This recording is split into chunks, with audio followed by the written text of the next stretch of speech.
Hello friends, welcome back to Mono Times YouTube channel. SSP scholarship 2024-25 ಅಪ್ಡೇಟ್ಗಾದರೆ ಸ್ವಾಗತ. So ಏನಪ್ಪ ಅಂದರೆ ಇವತ್ತಿನ ವೀಡಿಯೋದಲ್ಲಿ ನಾನು ನಿಮಗೆ SSP ಸ್ಕಾಲರ್ಶಿಪ್ ಅಪ್ಲೈ ಮಾಡಲು ಕೊನೆಯ ದಿನಕ್ಕೆ ಯಾವಾಗ ಹೆಂಗೆ ಅಪ್ಲೈ ಮಾಡಬೇಕು, ಏನೇನು ಡಾಕ್ಯುಮೆಂಟ್ಸ್ ಬೇಕು ಅನ್ನೋದನ್ನು ತಿಳಿಸ್ಕೊಡ್ತೇನೆ. ಸೊ ಅದಕ್ಕೂ ಮುನ್ನ ವೀಡಿಯೋ ಸ್ಟಾರ್ಟ್ ಮಾಡೋಕ್ಕಿಂತ ಮುನ್ನ ಇನ್ನೂ ನನ್ನ ಚಾನಲ್ಗೆ ಯಾರು ಸಬ್ಸ್ಕ್ರೈಬ್ ಮಾಡಿಲ್ಲ ಅವರೆಲ್ಲ ಸಬ್ಸ್ಕ್ರೈಬ್ ಮಾಡ್ಕೊಳ್ಳಿ. ಸೊ ವೀಡಿಯೋ ಏನೋ ಇನ್ಫಾರ್ಮೇಟಿವ್ ಅನಿಸಿದ್ರೆ ನನ್ನ ವೀಡಿಯೋಗೆ ಒಂದು ಲೈಕ್ ಮಾಡಿ. ಸೊ ಬನ್ನಿ ಫ್ರೆಂಡ್ಸ್, ವೀಡಿಯೋ ಅದೇ ಸ್ಟಾರ್ಟ್ ಮಾಡೋಣ. ಸೊ ನಿಮ್ಗೆ ಕೆಲವೊಂದು ವಿದ್ಯಾರ್ಥಿಗಳಾದರೆ ಕೇಳ್ತಾಯಿದ್ರು, ಸೊ ಇನ್ನೂ ಎಕ್ಸ್ಟೆಂಡ್ ಮಾಡೋರಾ SSP ಸ್ಕಾಲರ್ಶಿಪ್ ಅಪ್ಲೈ ಮಾಡೋಕ್ಕೆ ಅಂತ ಹೇಳ್ತಾಯಿದ್ರು. ಸೊ ಬನ್ನಿ ಅದು ಯಾವಾಗ ಕ್ಲೋಸ್ ಆಗುತ್ತೆ ಅಂತ ನೋಡೋಣ. ಸೊ ಇಲ್ಲಿ ನೀವಾದರೆ ನೋಡ್ಬೋದು, ಅಲ್ಲಿ ಕಾಣಿಸ್ತಾ ಇದೆ ಸ್ಕ್ರೀನಲ್ಲಿ, ಹಿಂದುಳಿದ ಕಲ್ಯಾಣ ಇಲಾಖೆಯ PUC ITI ಡಿಪ್ಲೊಮಾ ಮತ್ತು ಸಾಮಾನ್ಯ ಪದವಿ ಕೋರ್ಸ್ಗಳಿಗೆ ಅರ್ಜಿ ಸಲ್ಲಿಸಲು ಕೊನೆಯ ದಿನಾಂಕ 10/11/2024 ಅಂತಾದರೆ ತಿಳಿಸ್ಕೊಟ್ಟಾರೆ. ಸೊ ಅಂದರೆ PUC ವಿದ್ಯಾರ್ಥಿಗಳಿಗಾದರೆ ಸ್ಕಾಲರ್ಶಿಪ್ ಅಪ್ಲೈ ಮಾಡಲಾದರೆ ಕೊನೆಯ ದಿನಾಂಕ ಮುಗಿದೋಗಿದೆ.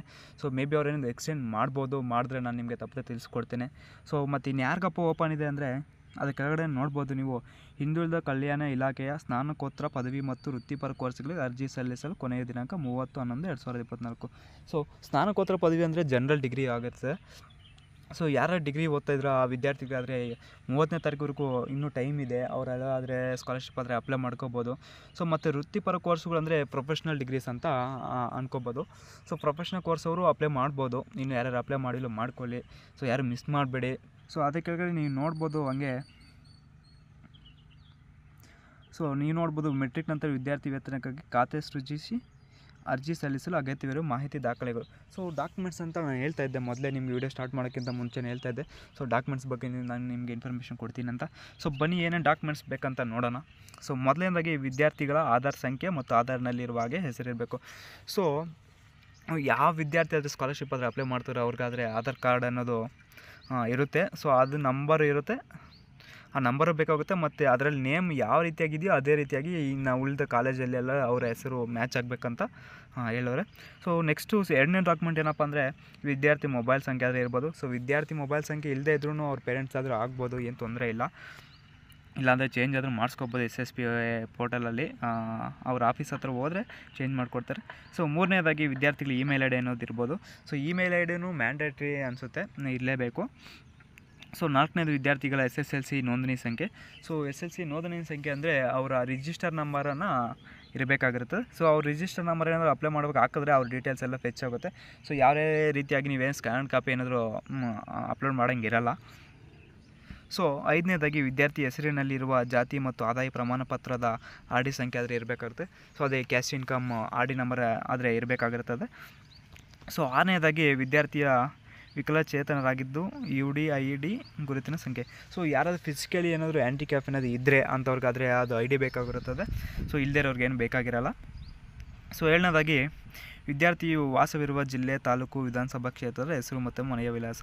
ಸೊ ಅದೇ ನಿಮ್ಮ ಪರ್ಮನೆಂಟ್ ಅಡ್ರೆಸ್ ಆದರೆ ಕೇಳ್ತಾರೆ, ಪರ್ಮನೆಂಟ್ ಅಡ್ರೆಸ್ ಆದರೆ ಬೇಕಾಗಿರುತ್ತದೆ. ಸೊ ಆಲ್ಮೋಸ್ಟ್ ಎಲ್ಲ ವಿದ್ಯಾರ್ಥಿಗಳಾದರೆ ಪರ್ಮನೆಂಟ್ ಅಡ್ರೆಸ್ ಆದರೆ ಗೊತ್ತಿರುತ್ತದೆ. ಸೊ ಎಂಟನೇದಾಗಿ ವಿದ್ಯಾರ್ಥಿ ಕಾಲೇಜ್ ದಾಖಲಾತಿ ನೋಂದಣಿಯ ಸಂಖ್ಯೆ. ಸೊ ಎಂಟನೇದಾಗಿ ಏನಪ್ಪ ದಾಖಲಾತಿ ಸಂಖ್ಯೆ ಅಂದರೆ ನಿಮ್ಮ ಅಡ್ಮಿಷನ್ ನಂಬರನ್ನು ಬೇಕಾಗಿರ್ತದೆ. ಸೊ ನಾರ್ಮಲಾಗಿ ನಿಮ್ಮ ಅಡ್ಮಿಷನ್ ನಂಬರ್ ಆದರೆ ಫೀಸ್ ರೆಸಿಪ್ಟ್ ಮೇಲೆ ಆದರೆ ಇರುತ್ತೆ, ಇಲ್ಲಾಂದರೆ ನಿಮ್ಮ ಕಾಲೇಜಲ್ಲಿ ಹೋಗ್ಬಿಟ್ಟು ಕೇಳಿದ್ರೆ ತಪ್ಪದೇ ತಿಳಿಸ್ಕೊಡ್ತಾರೆ. ಸೊ ಒಂಬತ್ತನೇದಾಗಿ ಸಂಬಂಧಪಟ್ಟ ದಾಖಲೆಗಳ ಈ ದೃಢೀಕರಣ ಸಂಖ್ಯೆ. ಸೊ ಅದೇ ಈ ದೃಢೀಕರಣ ಅಂದರೆ ನೀವು ಈ ಅಟೆಸ್ಟೇಷನ್ ಆದರೆ ಮಾಡಬೇಕಾಗಿರ್ತದೆ.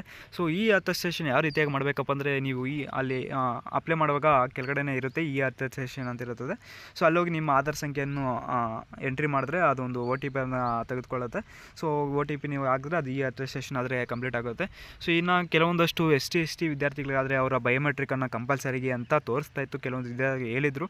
ಸೊ ನೀವು ಒಂದು ಸತಿ ಚೆಕ್ ಮಾಡಿಬಿಟ್ಟು ಅದೇನಪ್ಪ ಅಂತ ನೋಡಿ. ಸೊ ನಿಮಗೇನು ಡೌಟ್ ಇದ್ದಲ್ಲಿ ನಾನು ಬೇಕಾದರೆ ನಿಮಗೆ ತಪ್ಪದೆ ಇನ್ನೊಂದು ವೀಡಿಯೋದಲ್ಲಿ ಬೇಕಾದ್ರೆ ತಿಳಿಸ್ಕೊಡ್ತೀನಿ ಅದು ಯಾವ ರೀತಿಯಾಗಿ ಮಾಡಬೇಕು ಅಂತ. ಸೊ ಹತ್ತನೇದಾಗಿ ನೋಡಿದ್ರೆ ಹಾಸ್ಟೆಲ್ ವಿವರಗಳು. ಸೊ ಯಾರಾದರೂ ಹಾಸ್ಟ್ಲರ್ ಅಂತ ಇರ್ತಾರಲ್ಲ, ಹಾಸ್ಟೆಲನ್ನು ಆಪ್ಷನ್ನ ತೋರಿಸುತ್ತೆ ಇಲ್ಲಿ SSP ಅಪ್ಲಿಕೇಶನಲ್ಲಿ ತೋರಿಸುತ್ತೆ. ಸೊ ಯಾರಾದರೂ ವಿದ್ಯಾರ್ಥಿಗಳಾದರೆ ಹಾಸ್ಟೆಲಲ್ಲಿ ಏನಾದರೂ ಅಡ್ಮಿಷನ್ ಆಗಿದ್ದರೆ ನೀವಾದರೆ ಹಾಸ್ಟೆಲ್ ವಿವರಗಳಾದರೆ ಬೇಕಾಗಿರ್ತದೆ. ಸೊ ನೀವು ಡೇ ಸ್ಕಾಲರ್ ಅಂತ ಕೊಟ್ಟರು ಅದು ಹಾಸ್ಟೆಲಾಗೆ ತಗೊಳುತ್ತೆ, ನೀವು ಯಾವುದೇ ತೊಂದರೆ ಇರೋಲ್ಲ. ಸೊ ಏನಪ್ಪ ಅಂದರೆ ಏನಾದರೂ ರಿಜೆಕ್ಟ್ ಏನಾದರೂ ಮಾಡ್ಬೋದು. ಸೊ ಹಾಗಾಗಿ ನೀವು ಏನು ರಾಂಗ್ ಮಾಡಿದ್ರೆ ಒಂದೇ ಸತಿ ಹಾಸ್ಟೆಲಲ್ಲಿದ್ದರೆ ಹಾಸ್ಟೆಲರ್ ಅಂತ ಕೊಡಿ, ಪರವಾಗಿಲ್ಲ, ಏನಾಗಲ್ಲ. ಸೊ ಅಷ್ಟೇ ಫ್ರೆಂಡ್ಸ್. ನಾನು ಬೇಕಾದರೆ ನಿಮಗೆ SSP ಏನಾದರೂ ಅಪ್ಲಿಕೇಶನ್ ಏನಾದರೂ ಡೇಟಾ ಏನಾದರೂ ಎಕ್ಸ್ಚೇಂಜ್ ಮಾಡಿದ್ರೆ ನಾನು ನಿಮಗೆ ತಪ್ಪದೇ ತಿಳಿಸ್ಕೊಡ್ತೇನೆ. ಸೊ ಅಲ್ಲಿವರೆಗೂ ನನ್ನ ಚಾನಲ್ಗೆ ಸಬ್ಸ್ಕ್ರೈಬ್ ಮಾಡಿ. ಆದರೆ ಈ ವಿಡಿಯೋ ಇನ್ಫಾರ್ಮೇಟಿವ್ ಅನಿಸಿದ್ರೆ ಲೈಕ್ ಮಾಡಿ. So thank you friends.